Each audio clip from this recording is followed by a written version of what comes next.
बोलिए सद्गुरु भगवान की जय। जय। ओम। भगवान क्या कर देंगे,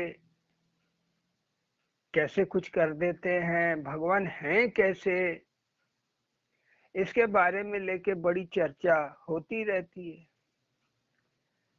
कुछ लोग अपनी जिंदगी में अपना अनुभव कहते हैं, मेरे साथ ये हुआ, ऐसे हुआ, उन्होंने, भगवान ने बचा लिया। जैसे हमने अपनी जिंदगी की चर्चा की कि कई बार ऐसे हादसे हुए जो एकदम मर जाने जैसा था, कि माने मर जाना चाहिए था। जो चंद्रपुर में हमारा एक्सीडेंट हुआ मोटरसाइकिल से, हमारे मित्र चला रहे थे नया ग्लैमर गाड़ी 80 की स्पीड में, और ले जाके मार दिए दूसरे मोटरसाइकिल में। जिसे मारे वो तो 20 फुट ऊपर उछल गया, मोटरसाइकिल दूर जाके गिरी, वो ऊपर से नीचे आके गिरा और तुरंत ही खत्म। और हम लोगों की जो बाइक थी वो इतनी टेढ़ी हो गई, इतनी टेढ़ी हो गई कि अब गिर जाएगी, अब गिर जाएगी। और उस बीच में जो है 10, 15 या 20 सेकंड जितना भी समय रहा हो, हमें समय का पता नहीं चला। ऐसा लगा कि ऊपर से हम नीचे आ रहे हैं और लेटे लेटे आ रहे हैं, किसी चीज पे लेटे हुए हैं। जो क्या चीज है वो दिख नहीं रही है, लेकिन लेटे लेटे हुए नीचे आ रहे हैं। जब सड़क 3 फुट रह गई तब हमें होश आया, सड़क को देख रहे हैं। जब थोड़ा और नीचे आए, ये भी नहीं कि तेजी से नीचे आए, आराम से नीचे आ रहे हैं। जब थोड़ा और नीचे आए तो आराम से उतर के खड़ा हो गए। पीछे देखे तो हमारे मित्र मुकुंद राज का बड़ा बुरा हाल, मोटरसाइकिल के नीचे दबे हुए, आंख से, नाक से, कान से, मुंह से, हर तरफ से खून ही खून। उसके बाद तुरंत दौड़ के गए पीछे, करीब 20 मीटर आगे हम चले गए थे। कैसे 20 मीटर आगे चले गए पता नहीं, कौन हमें पीछे से मोटरसाइकिल से उठा ले गया आकाश में। लोग बता रहे थे करीब 15-20 फुट हम ऊपर गए थे। और कैसे हम इस तरीके से आए जैसे कि चारपाई पे लेटे हुए कोई नीचे आता हो, स्ट्रेचर वगैरह पे। ये करिश्मा तो परमात्मा ही कर सकता है। एक खरोच भी नहीं आई, हल्का मुल्का पैर में थोड़ा सा खरोच, बस खरोच भर आया था, और कोई दर्द नहीं, कोई झटका नहीं, कुछ नहीं। फिर फोन करके एम्बुलेंस बुलाए, एम्बुलेंस आई, दोनों को लेके गई। ये जिंदगी का हमारा ऐसा वाकया है जिसको हम बयां ही नहीं कर सकते कि वो कैसा उसका करिश्मा है कि साफ साफ बचा लिया उसने। ऐसे ही जिंदगी में बहुत सारी घटनाएं घटी है, लेकिन इससे बड़ी घटना हमारी जिंदगी में जहां मौत सामने हो और साफ साफ बच जाए, खरोच भी ना आए, वह परमात्मा सारी जिम्मेदारी ले लेता है। प्रियंका की शादी, बड़ी बेटी प्रियंका, इसकी शादी की, शादी का समय घर में हमारी मिसेस को एकदम चिंता, कब होगा शादी। हमने कहा अरे होगा, क्यों परेशान है, अगले साल तक हो जाएगा। हमारे पिताजी, दो लोग बड़े परेशान। पिताजी कहते हम 3 साल से खोज रहे हैं, 25,000 रुपया खर्च कर दे किराया भाड़ा लड़का देखने में। हमने कहा ठीक है, लेकिन बस एक बार जाना हुआ, हमारा शादी तय हो गई, प्रियंका की शादी तय हो गई, बड़े आराम से हो गई। फिर उसके बाद उससे बाद की बेटी प्रीति, जिसे हम लोग गोल्डी कहते हैं, एक बार गए, शादी तय हो गई।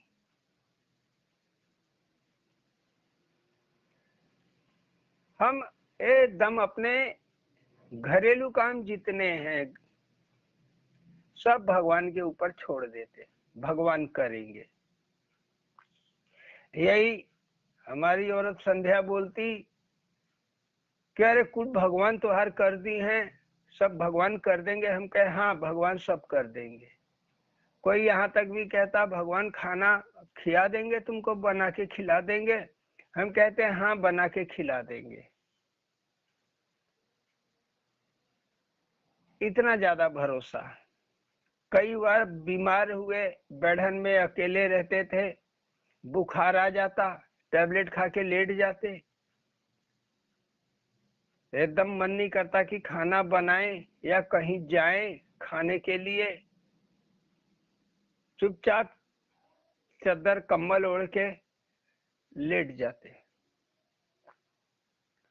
कई बार ऐसा रहा दवाई भी नहीं रहता, लेकिन कोई ना कोई मिल जाता, आ जाता, दवाई पहुंचा देता।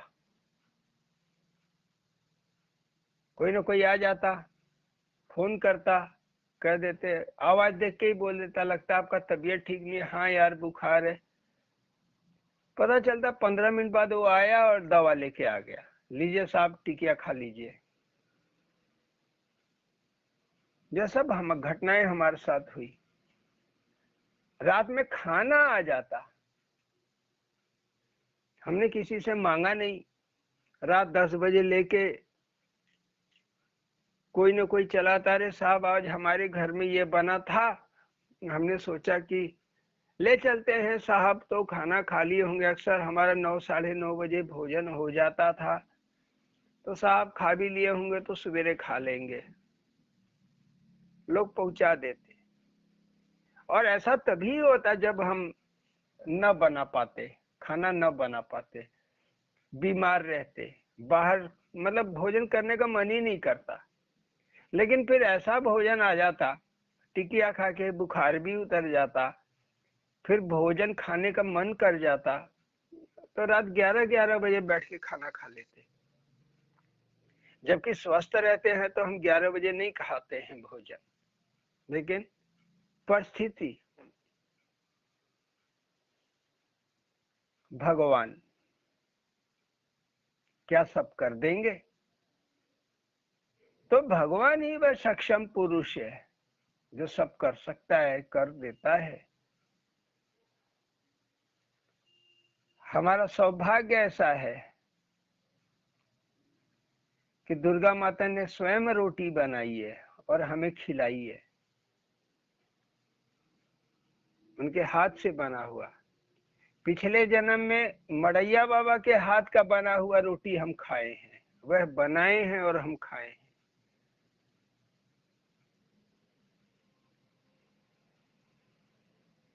आज वही मड़ैया बाबा जिसे हम भगवान मानते हैं, गुरु मानते हैं, भगवान कहते हैं, राम बाबा, तो भगवान क्या न कर देगा। हमारा विश्वास, हमारी श्रद्धा ही सब कुछ है। वह परमात्मा क्या कर देगा, कब कर देगा, कैसे कर देगा, हम लोग उसका गुणा गणित भी नहीं लगा सकते, सोच भी नहीं सकते हैं। इसीलिए कहा जाता है कि परमात्मा मन और बुद्धि से परे है।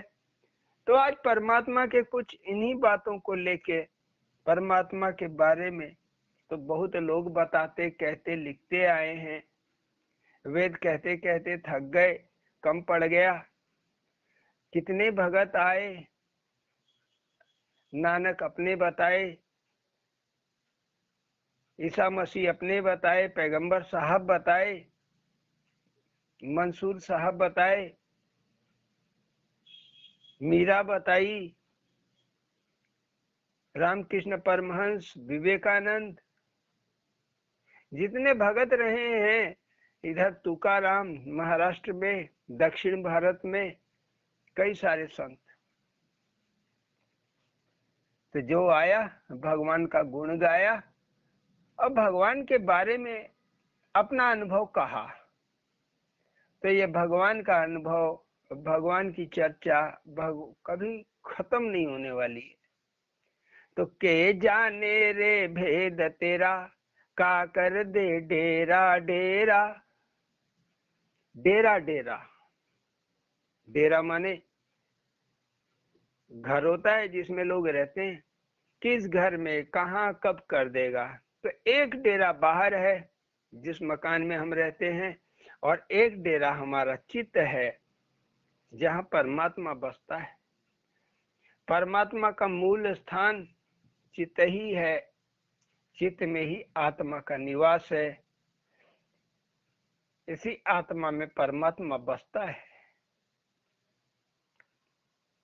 इसी आत्मा में ही परमात्मा का निवास है। अवध में राम का निवास है। अवध माने आत्मा, राम माने परमात्मा। अवध में राम का भी निवास है।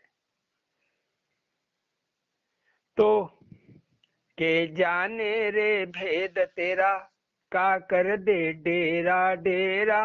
अपने भक्तों के साथ वह क्या क्या कर देगा पता नहीं।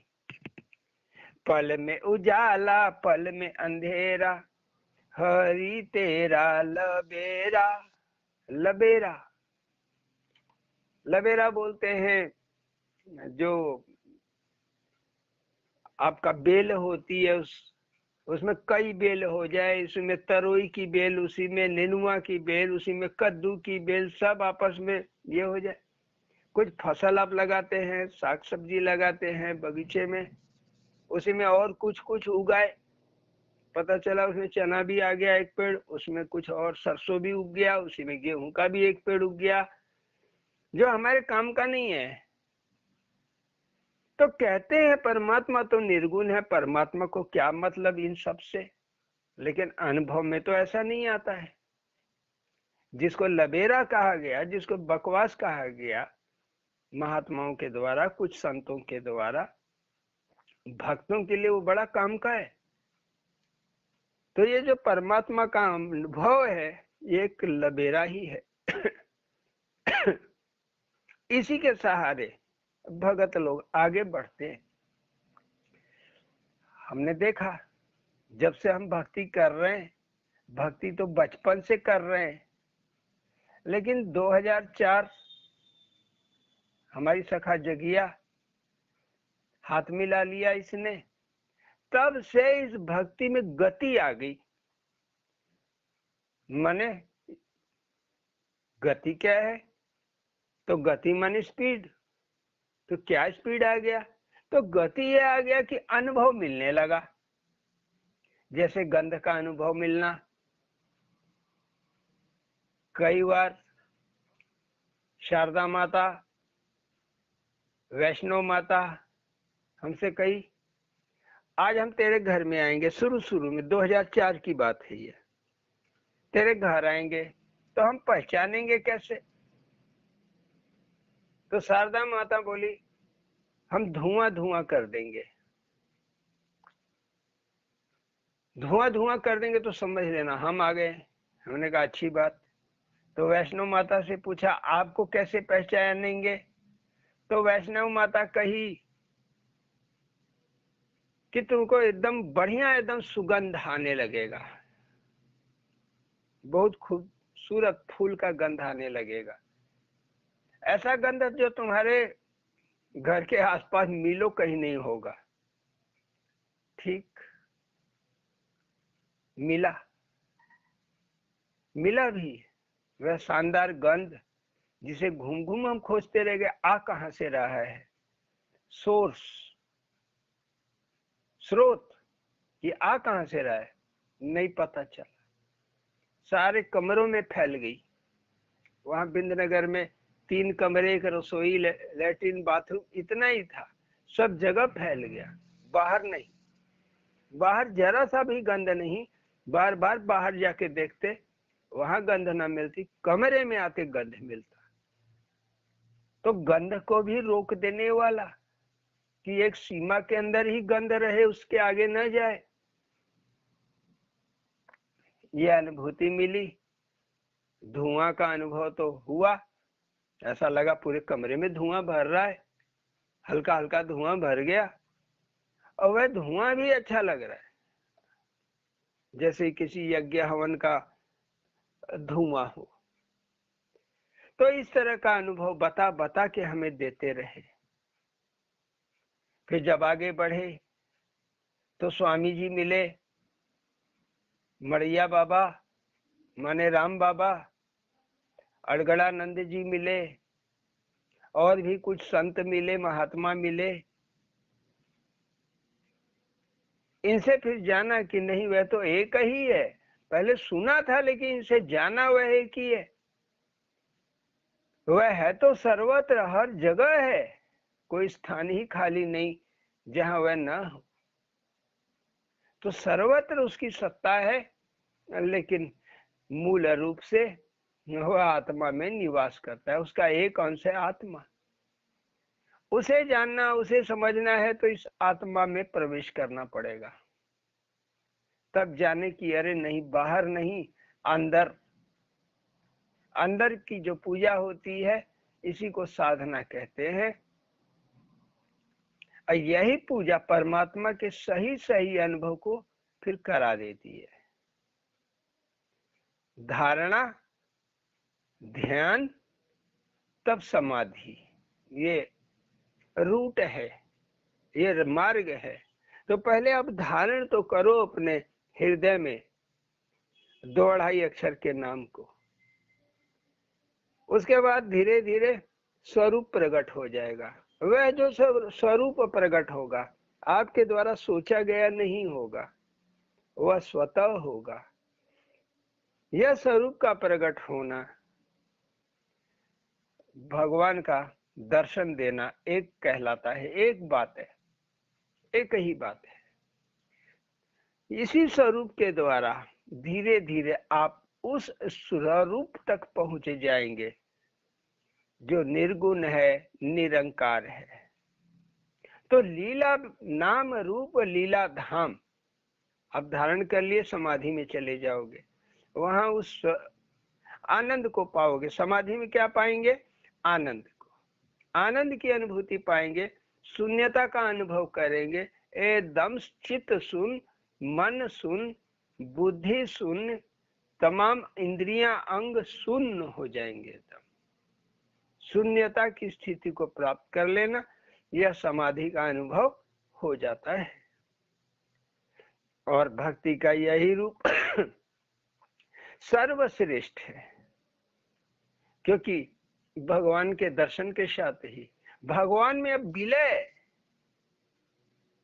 विलय उसी में बस रह जाना। जैसे पानी दूध में मिल जाता है, वैसे ही आत्मा, जीवात्मा जो है, भगत के अंदर बैठी हुई जीवात्मा, यह विलय कर लेती है उस परमात्मा के साथ, दोनों मिलके एक हो जाते हैं। दूध में पानी मिलाओ तो उसका डेंसिटी कम हो जाता है, उसका घनत्व कम हो जाता है, दूध का, पानी का परसेंटेज बढ़ जाता है। लेकिन जीवात्मा और आत्मा, ये परमात्मा जब मिलन करते हैं तो ये घनत्व बढ़ जाता है, जीवात्मा का घनत्व बढ़ जाता है, परम को पाके परम जैसा ही हो जाता है। पहले भी वैसा जैसा है था, उसी का अंश है, उसी से बाहर निकला, एक टुकड़ा हट गया, निकल के। लेकिन जीव कहाँ आ गया? जब संसार में आ जाता है तो जो आंख से कान से दिखाई देता है, सुनाई देता है, जिस परिवार में से बंधा हुआ है, यह सब सत्य और सच्चा लगता है कि ये सब सच्चा है, ये सब सत्य है। लेकिन जब योग साधना में उतरता है तब सत्य का पता चलता है कि सच्चा क्या है। तो सत्य वस्तु है आत्मा, अब मिथ्या जगत पसार, बाकी जो संसार इन्हीं आत्माओं का खेल है। आप सारी जीवात्माएं मनुष्य योनि में रह के जो कर्म की हैं, बाकी योनियों में उसे भोग रही हैं।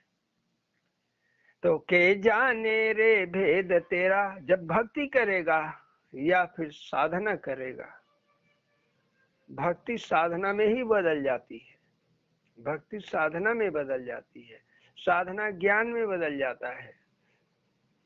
जब ज्ञान हो जाता है तब वह त्रिनेत्रा कहलाता है। त्रिनेत्रा माने 3 नयन वाला।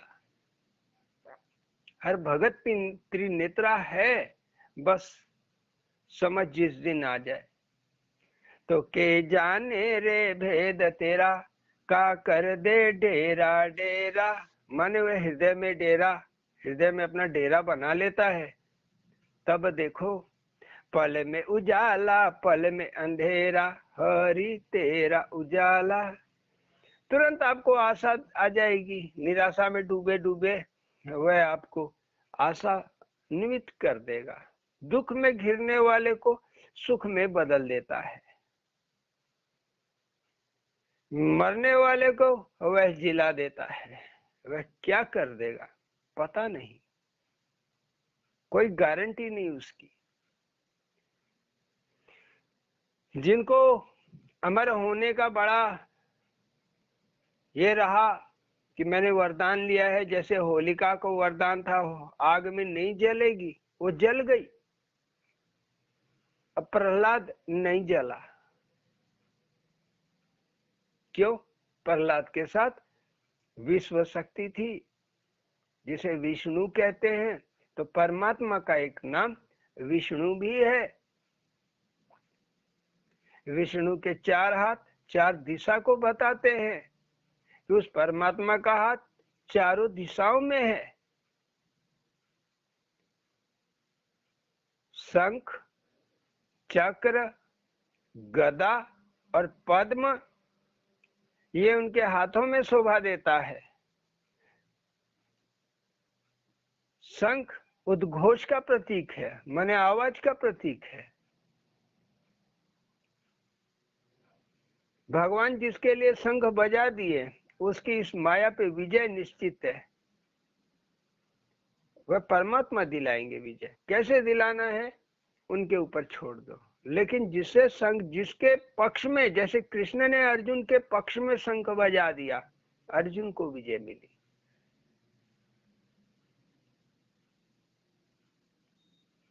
तो चक्र सुदर्शन माने सुंदर दर्शन।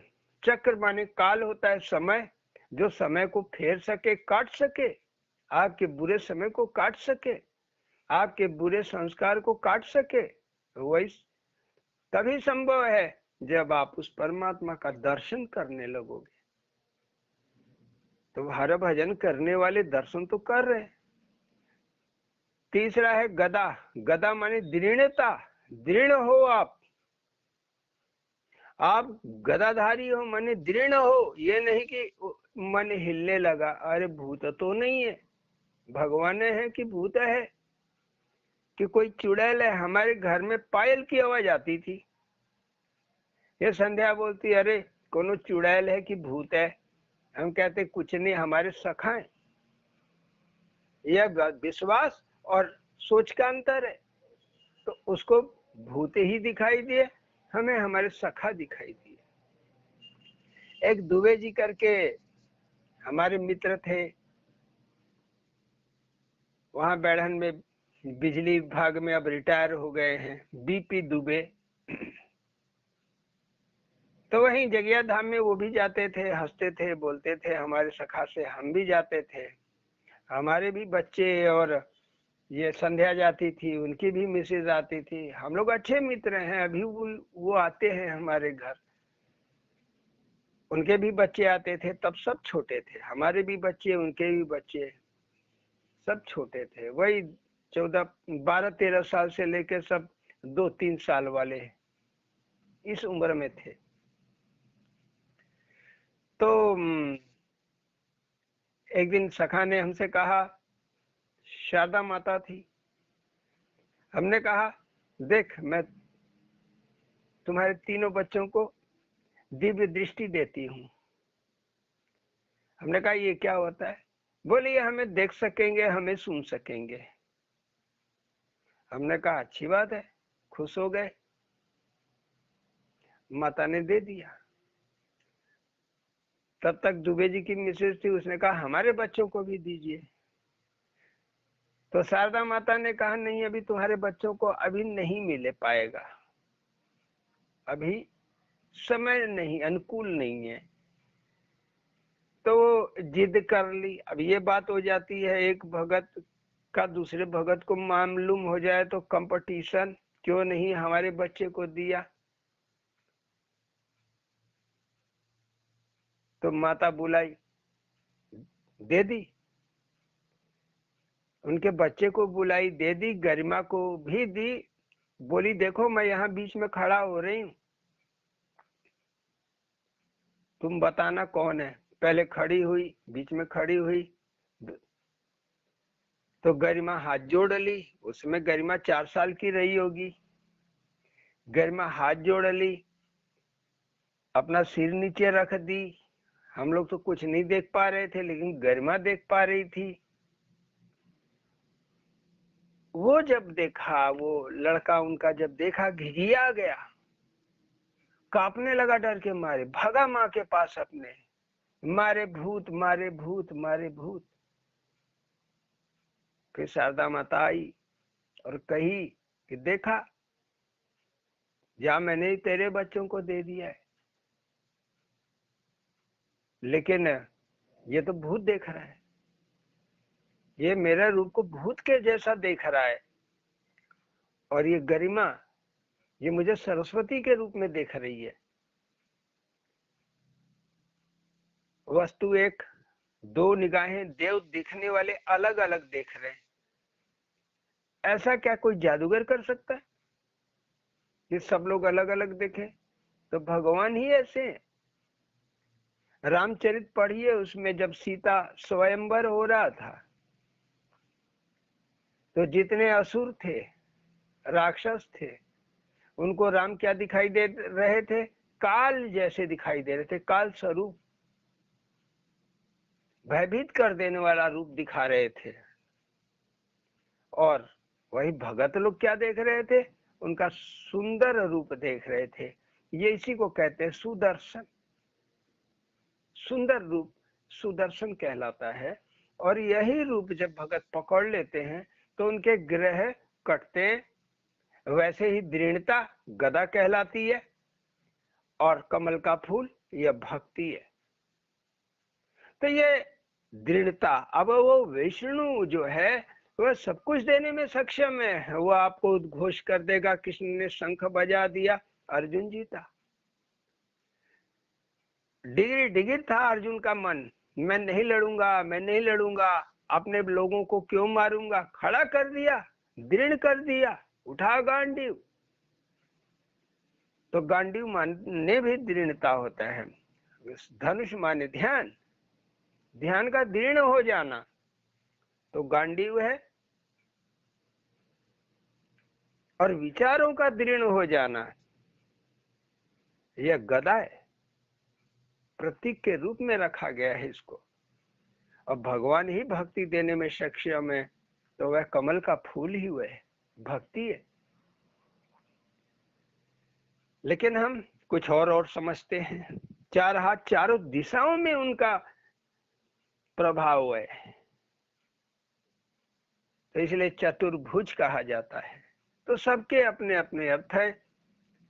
तो चढ़ गया अर्जुन चीता, भया साँझ अंधेरा, एक पल में निकला सूरज, जयद्रथ गया मारा। अगर एक कृष्ण न रहते, दुर्योधन ने कृष्ण की पूरी सेना ले ली। कृष्ण ने दुर्योधन से कहा कि दोनों लोग आए हो, अर्जुन भी मेरा है, तुम भी मेरे हो, रिश्तेदार हो। तो एक तरफ मेरी सेना रहेगी, पूरी सेना, और एक तरफ मैं अकेला रहूंगा।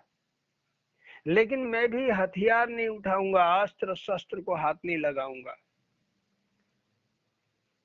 दुर्योधन तुम्हें क्या चाहिए?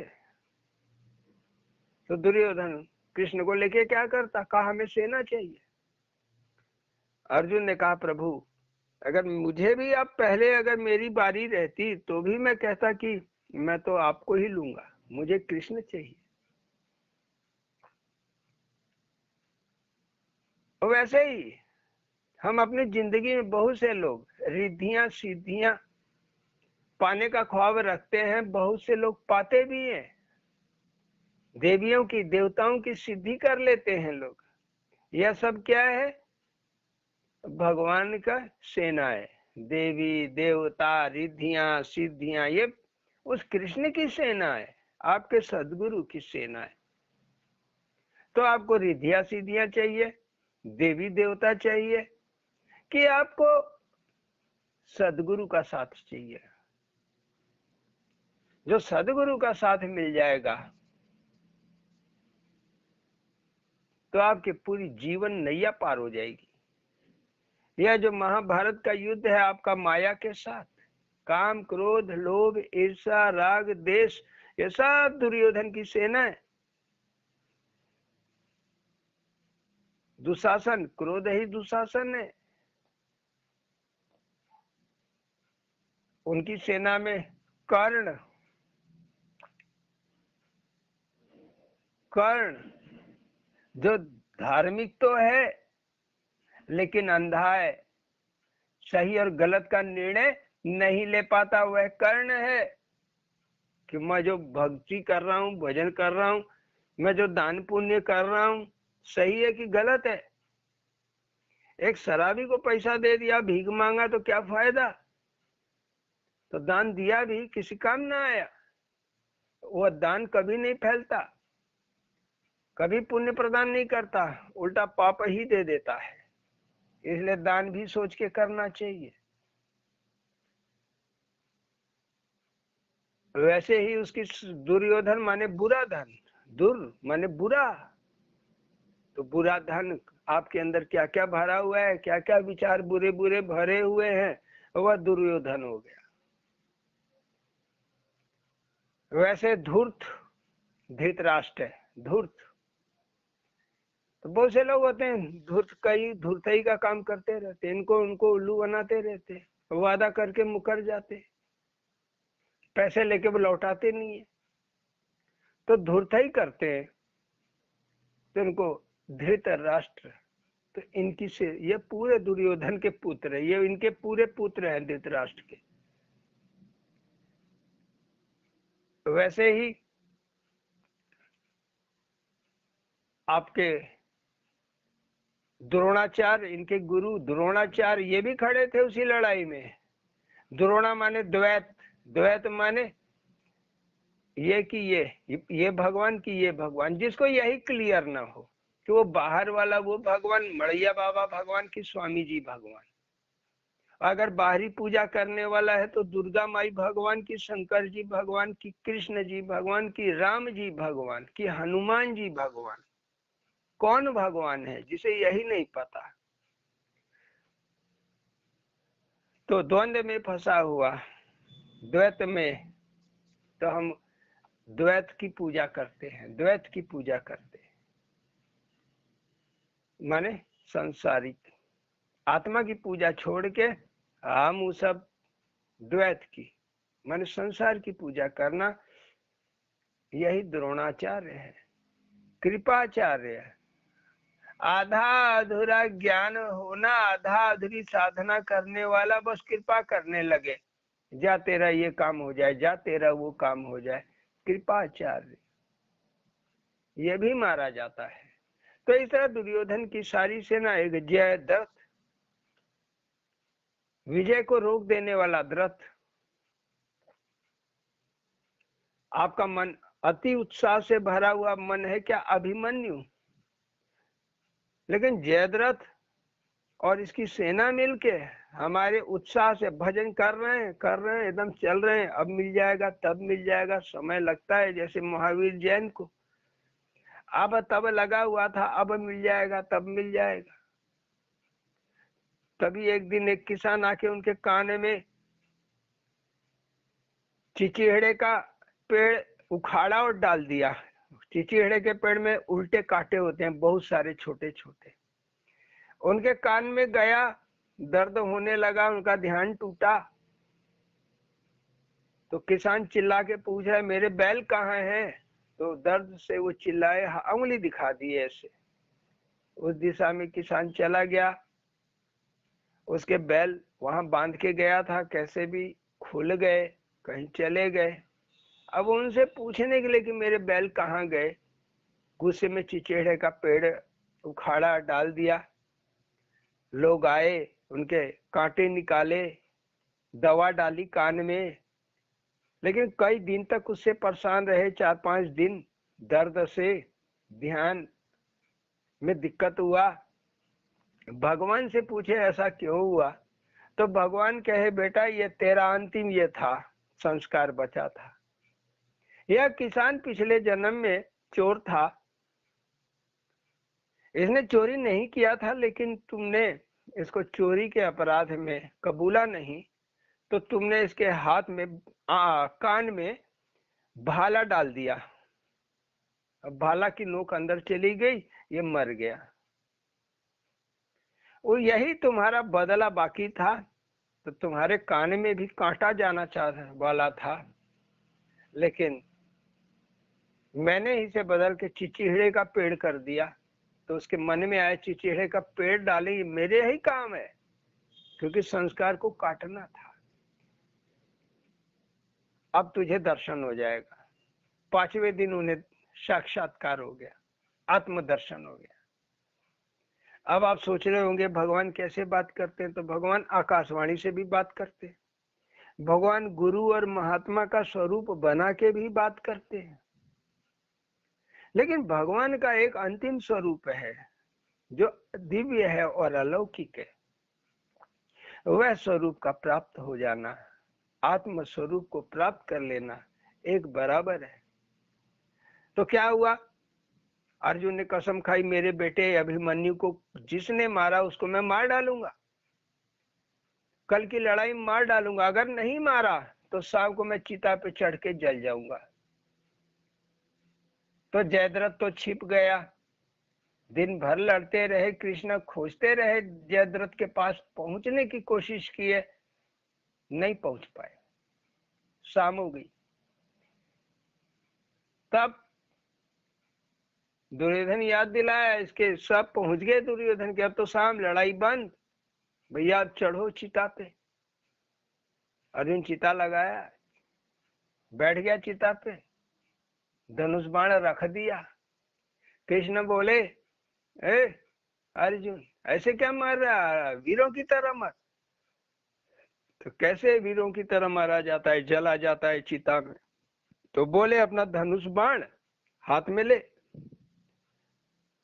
धनुष के ऊपर तीर चढ़ा के रख और जल जा। तो गांडी मंगाया, तीर चढ़ाया, उसी समय उजाला हो गया, अचानक सूरज निकल आया। तो कृष्ण कहे देख अर्जुन वो पहाड़ी के ऊपर जयद्रथ, मार अब निशाना। अर्जुन ने मारा, जयद्रथ का सिर कट के अलग हो गया। ये कैसे बात है, शाम हो गया, अंधेरा हो गया, फिर ये उजाला कैसे हो गया। यह कृष्ण जैसा महात्मा ही कर सकता है। बदली के टुकड़े ने धर लिया हो, उसको ढक लिया हो, लोगों को लगा शाम हो गई, अब रात हो गई, या हो सकता है ग्रहण लग गया हो, कुछ भी खगोलीय घटना हो सकती, लेकिन अंधेरा हो गया। तो जयद्रथ के काल का कारण बना और भगत अर्जुन बच गया। ऐसा करिश्मा करने वाले वह सदगुरु रूपी कृष्ण ही है। वह कृष्ण आज हैं तो किस रूप में है, स्वामी अड़गड़ानंद के रूप में है। उसी कृष्ण का यथार्थ रूप, उसी राम का यथार्थ रूप स्वामी जी का रूप है। यही तो स्वरूप कहा जाता है। यही बात बहुत साल बाद रामकृष्ण परमहंस जाने। तो एक दिन ध्यान कर में बड़े मुस्कुरा रहे थे, बार बार मुस्कुरा रहे थे। जब ध्यान से बाहर निकले तो विवेकानंद ने कहा प्रभु आज क्या बात है, बड़ा मुस्कुरा रहे थे आप ध्यान में। कहे क्या बताऊं नरेंद्र, आज मुझे मालूम हुआ अरे मेरी ही आत्मा राम है, मेरी ही आत्मा कृष्ण है। उस दिन से उनका नाम राम कृष्ण हो गया। ऐसा है वो अलौकिक दृश्य। तो आंख वाले लखे नहीं, सूर लखा अलख, का बैकुंठ कैलासा, घर वे अरुण अलख। तो उस परमात्मा का अलख देखना है तो घर में ही देखो। आंख से वो नहीं दिखने वाला है, आंख बेकार है उसे देखने के लिए। तो जो अंधा है वह देख सकता है, जो ज्यादा पढ़ा लिखा है, ज्यादा दिमाग चलाता है, ज्यादा तार्किक है, बहसें करते रहता है, वो नहीं पा सकता। लेकिन जो अनपढ़ है, जिसे कुछ मालूम नहीं, वो बस विश्वास जल्दी कर लेगा और जल्दी पा जाता है। इसीलिए कबीर अनपढ़ रहते हुए भी, रैदास अनपढ़ रहते हुए भी खट से पा गए। दादा गुरु खुद कुछ नहीं पढ़े लिखे थे, स्वामी अड़गड़ानंद जी खुद ज्यादा नहीं पढ़े लिखे हैं, थोड़ा मोड़ा पढ़े हैं, बस प्राइमरी सेक्शन। पिठिया झूले हरी, तो सूरदास की यहाँ बात आती है। अब सूरदास अंधे कैसे देख रहे थे, वो कैसे देख पा रहे थे उस परमात्मा को। मथुरा में जिस मंदिर के बाहर बैठ के वह भजन करते थे, क्या क्या उन्होंने कपड़ा पहनाया है, किस रंग का कपड़ा पहनाया है मूरत को, सारा वो भजनों के माध्यम से बोला करते थे। वो कहते थे, अनुभव करते थे। पिठिया झूले हरी, डाल गले बहिया, वह कान्हा उनके पीछे पीठ पे, उनके गले में बाहें डाल के झूमते रहते थे, झूलते रहते थे, और सूरदास उसका आनंद लेते थे। सोचिए कैसा लगता होगा। और सूरदास इधर कन्हैया के गीत गाते, अपने गोपाल के गीत गाते, और कन्हैया झूलते रहते उनके ऊपर। तो पिठिया झूले हरी, डाल गले बहिया, आनंद मगन दास सूर, गावे गीत कन्हैया, जेना संगे पाथे उपली, चकरी चलावे संगे। महाराष्ट्र में जेनाबाई भगत, वो उपली पाथती, गोबर की, गायों की गोबर इकट्ठा करती, उपली बनाती। ये भगवान जी उनके साथ बैठ के जेना के उपली बनवाते। आटा दाल ये सब पीसती, लोग दे देते पीसने के लिए, भैया आटा बना दो। तो रात में बैठ के वो चक्की पीसती, हाथ से चलाती, जाता चलाती। भगवान उनके साथ आटा पिसवा देते, साथ साथ पिसवा देते। जब झाड़ू लगाती तो सदगुरु के यहाँ एकदम फ्री सेवा वो करती रही। उपली पाथा सदगुरु के यहाँ, चक्की चलाती, अपने घर में आके मेहनत करती 2 पैसा कमाने के लिए, और भोजन पकाना, झाड़ू लगाना सब सदगुरु के यहाँ रोज जाके ये करना, सुबह दोपहर शाम रात। तो जब झाड़ू लगाती तो भगवान अपना क्या करते कि डस्टबिन लेके घूमते, पीछे पीछे माने तगाड़ी लेके घूमते कि लो कूड़ा बटोर दो, इसमें डाल दो। जेना न डालती, वो आगे बढ़ जाती तो खुद उठा के डालने लगते।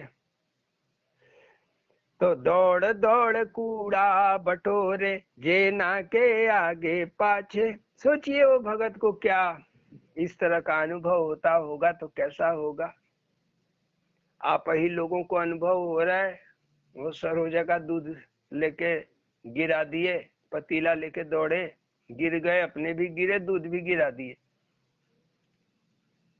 आप लोगों के घर पहुंच जाते हैं खाने के लिए बालक रूप में ही, कैसा लगता है आप लोगों को। आपको कई लोगों को तो पता भी चल जाता है, जान भी लेते हैं, तो जाते ही है। तो जेना के घर क्यों नहीं जाएंगे।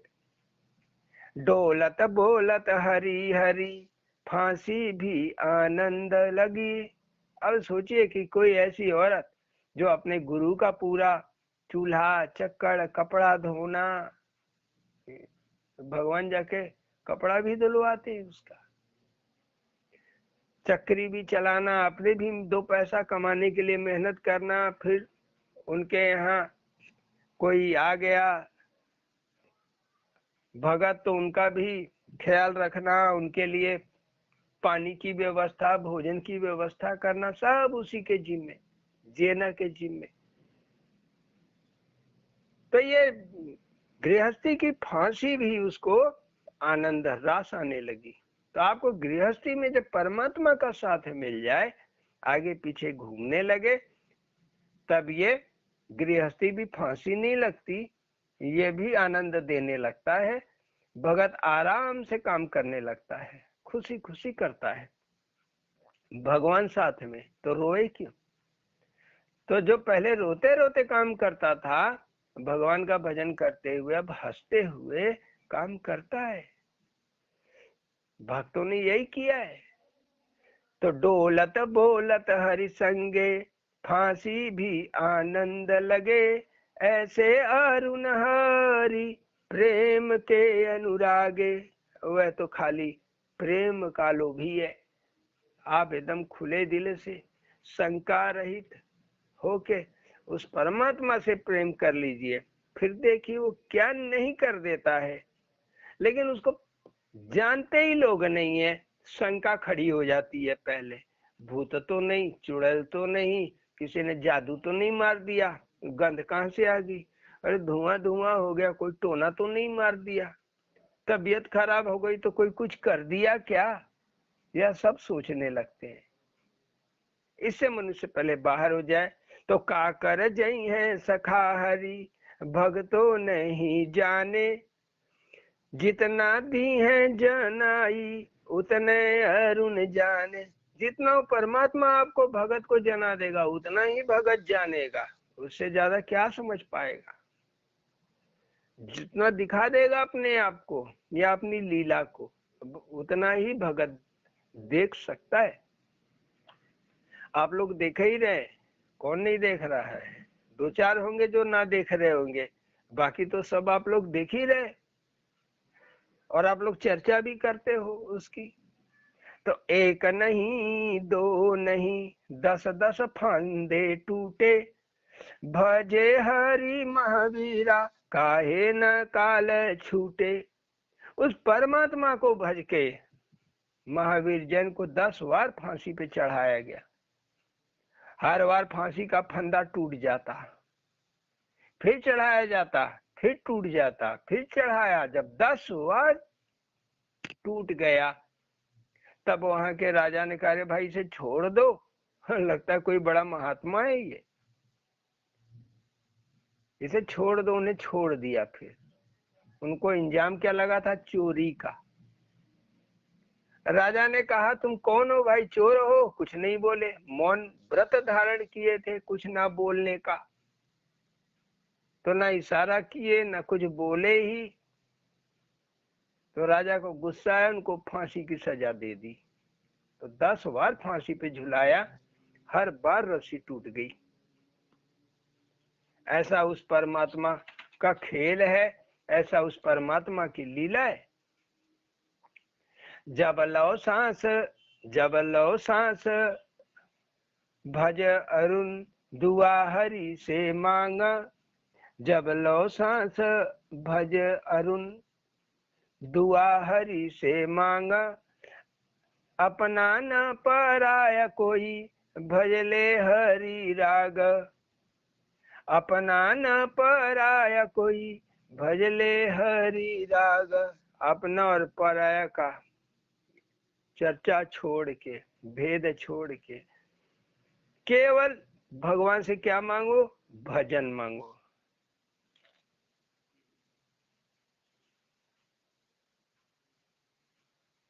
तो जब लो सांस, कर भजन, दुआ हरि से मांग, और भजन मांगो, और कीर्तन मांगो, यही मांगो। और क्या मांगोगे, सेवा मांगो, सुमिरन मांगो। के जानी रे भेद हरि का, अभेद वेद बतावत है। वह भेद है, उसका भेद ही कोई नहीं जान पाया है, वेद ऐसा बताते हैं। काम न आए मन बुद्धि, ऐसा हरि तेज है। इतना तेज, इतना बुद्धिमान, इतना चतुर, इतना चालाक कि हमारी मन न मन उसे पकड़ सकता है, न बुद्धि उसे पकड़ सकती है, न उसके बारे में जान सकती है या समझ सकती है। हथियारे चोर डकैत सबको दास बनाया, वाल्मीकि अंगुली मल सदन कसाई लखाया। एक से बढ़कर एक चोर डकैत सबको अपना गुलाम बना दिया, सबको दास बना दिया। वाल्मीकि की कहानी तो सुनी है आपने, चोरी चिन्होती का काम करते थे। नारद जी जा रहे थे, पकड़ लिया जंगल में। नारद जी पूछे, अरे भाई ये काम क्यों करते हो? तो परिवार पालने के लिए। वाल्मीकि का नाम था रत्नाकर। तो कह रत्नाकर ये काम क्यों करते हो? तो परिवार पालने के लिए। तो कहे तुम जो चोरी छिनौती करते हो इसका पाप कौन भोगेगा? तुम? तो बोले नहीं नहीं, मेरा परिवार भी भोगेगा, करता मैं हूं, खाता वो है।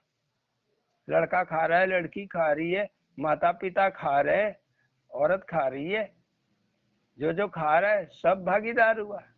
नारद जी कहे ना, तुम अकेले ही भागीदार हो, क्योंकि कर्म तुम कर रहे। बोले नहीं, ऐसा नहीं हो सकता। बोले जाओ पूछ के आओ घर। रत्नाकर गया घर, औरत से पूछा, लड़के से पूछा, लड़की से पूछा, माँ से पूछा, बाप से पूछा, सबने मना कर दिया। कहे तुम्हारी जिम्मेदारी, तुम्हारी जिम्मेदारी परिवार चलाने की, लाओ खिलाओ। तो तुम्हारे पाप का हम भागीदार क्यों होंगे भैया? तुम्हारा पाप तुम्हारे को ही मुबारक। साक लगा, रत्नाकर को लौट के आया, नारद जी को बांध के गया था, उनका बंधन छोड़ा, चरण पकड़ लिए। गुरुदेव आप ठीक बोल रहे थे, लेकिन अब मैं क्या करूं? मैं जो पाप कर चुका हूं उसके लिए आगे क्या करूं? तो नारद जी कहे राम भज। चले गए जंगल में, एकांत में बैठ के राम भजन किया। और यही आगे चल के वाल्मीकि कहलाए। कितने बड़े संत और महात्मा कि भगवान खुद गए, राम खुद गए इनके दर्शन के लिए। वैसे ही अंगुली मल महात्मा बुद्ध जंगल को पार करना चाहते थे, गांव वाले मना किए, महाराज नाना मत जाइए, डकैत है अंगुली मल, काट देगा और आपके भी अंगुली का माला बना के पहन लेगा। महात्मा बुद्ध आप घूम के चले जाइए। महात्मा बुद्ध बोले मैं जाऊंगा, और शिष्य पीछे हट गए। महात्मा बुद्ध अकेले जंगल में चले गए। मुलाकात हो गई, अंगुलीमल बोला खबरदार कहाँ जाते हो? खड़े हो गए, अरे भाई क्यों ये करते?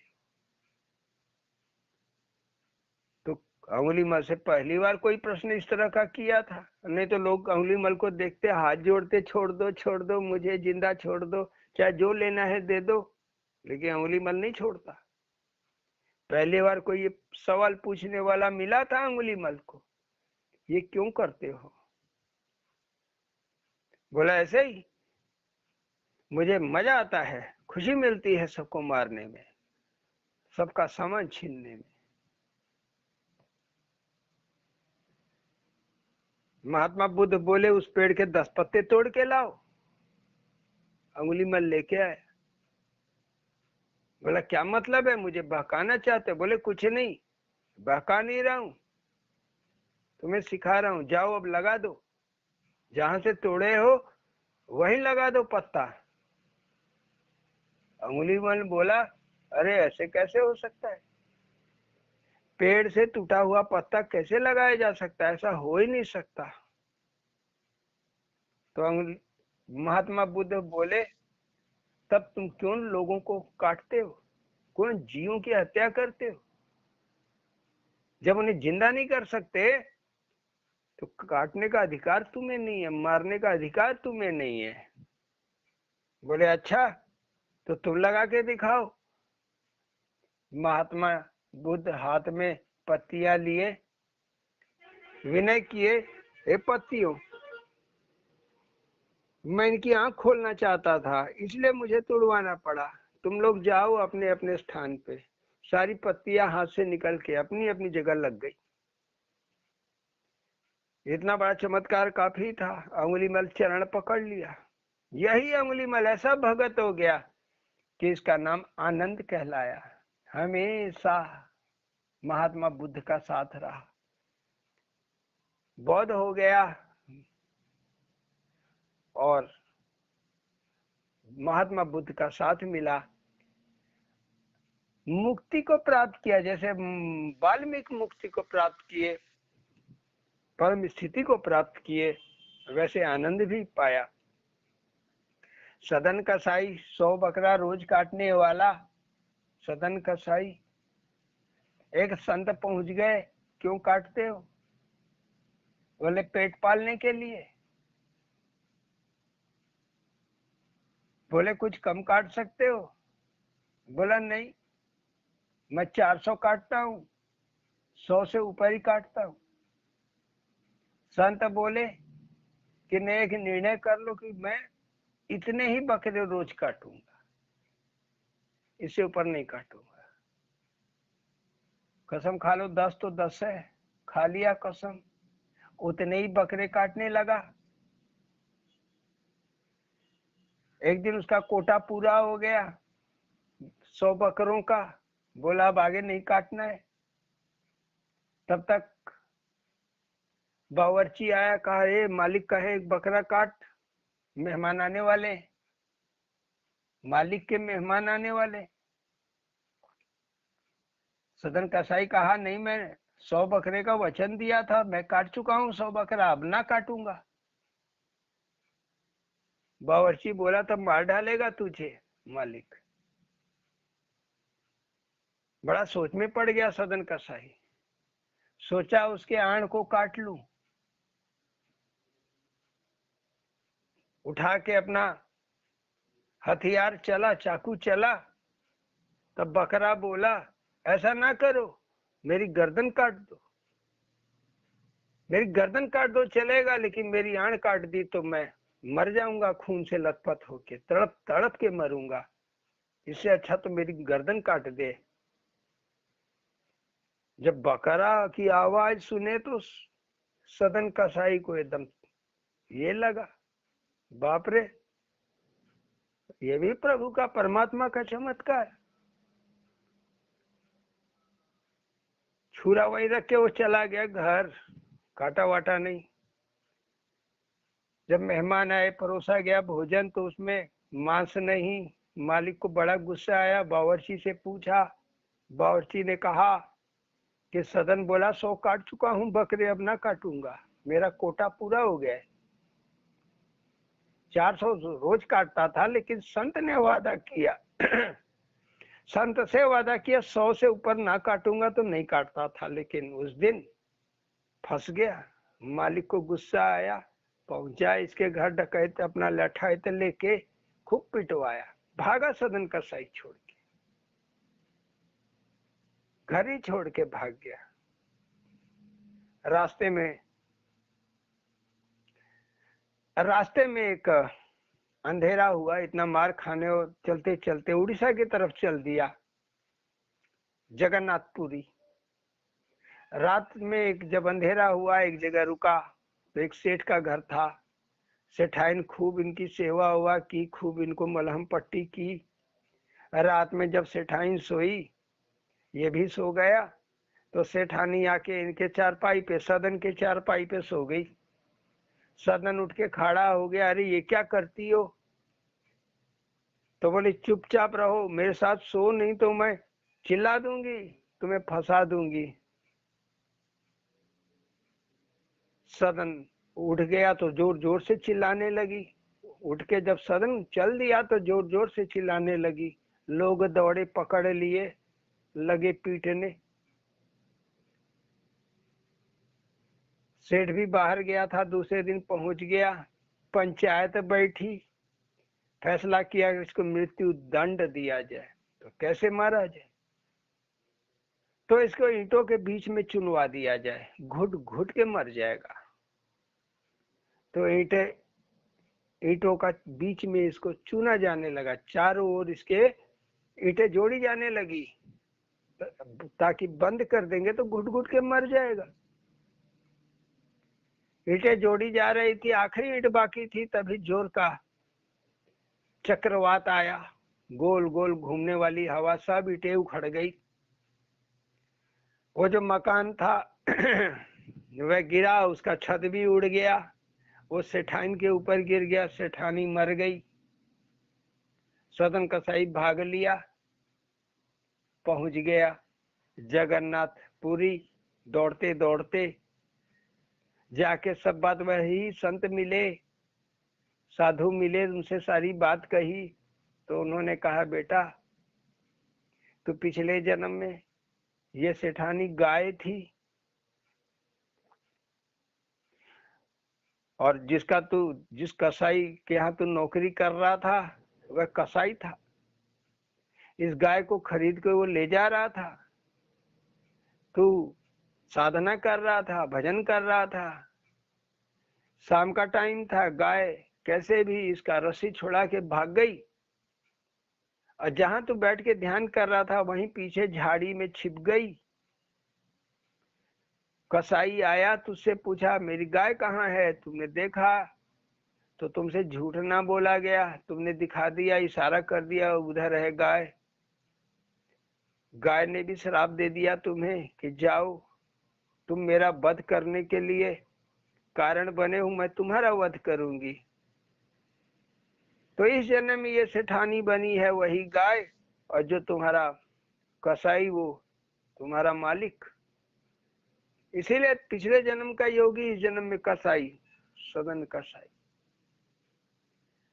जिन सब बातों को जब सदन कसाई ने अपनी आंखों से देखा, अनुभव किया, तब भगवान की लीला को जान गया कि भगवान कैसे संस्कारों से बाहर निकालने के लिए क्या क्या लीला कर देते।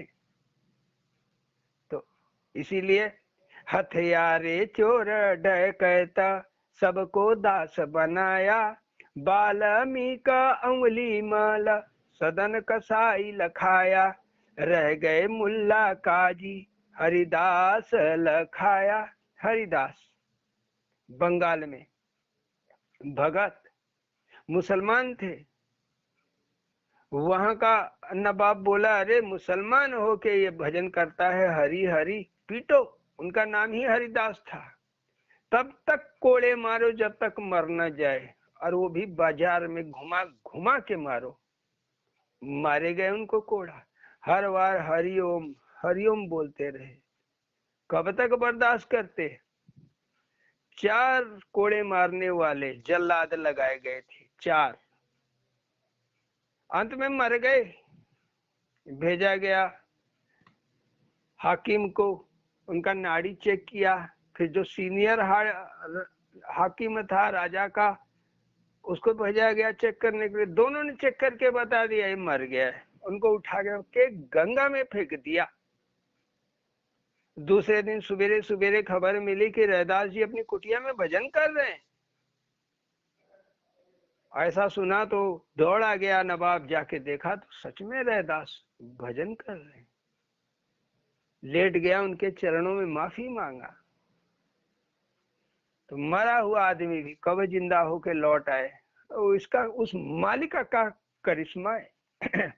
तो रह गए मुल्ला काजी हरिदास लखाया है, मर के भी लौट आया कुटिया अलख जलाया है। वैसे ही रात में ही अपनी कुटिया में बैठ के जैसे रोज कीर्तन किया करते, हरिदास जी कीर्तन करते रहे। लोग आवाज सुन के स्तब्ध हो गए। वाह! रैदास की कठौती में से कंगन का जोड़ा निकलवा दिए। सारी कथा अब जानते हैं। रैदास कठौती में कंगना निकाला है, जामे भीगे चाम, जिसमें चमड़ा भीगा हुआ था, गंगा नीर दिखाया है। मन चंगा तो कठौती में गंगा। तो एक जोड़ा कंगन का गंगा माता ने दिया और दूसरा रैदास ने अपने कठौती में से निकाल दिया और काशी नरेश को दे दिया, लीजिए राजन दूसरा जोड़ा। कथाएं तो आप लोगों ने सुनी होंगी। भक्तों में करबील तहलका मचाया, भक्तों के हाथ से ही, भक्तों में ही वो घुस जाता है और क्या क्या चमत्कार कर ढालता है। तो भक्तों में करबील तहलका मचाया, अड़गड़ अरुण गुण तेरा जन्मो जन्म गाया। अड़गड़ अरुण गुण तेरा, हे अड़गड़ महाराज, ये अरुण तुम्हारा दास जन्म जन्म तुम्हारा गुण गाते रहेगा। का कर देगा डेरा डेरा के जाने रे भेद तेरा, पल में उजाला पल में अंधेरा, हरि तेरा लबेरा, हरि तेरा लबेरा। आज यही रखते हुए फिर मिलेंगे। बोलिए सद्गुरु भगवान की जय। जय। ओम।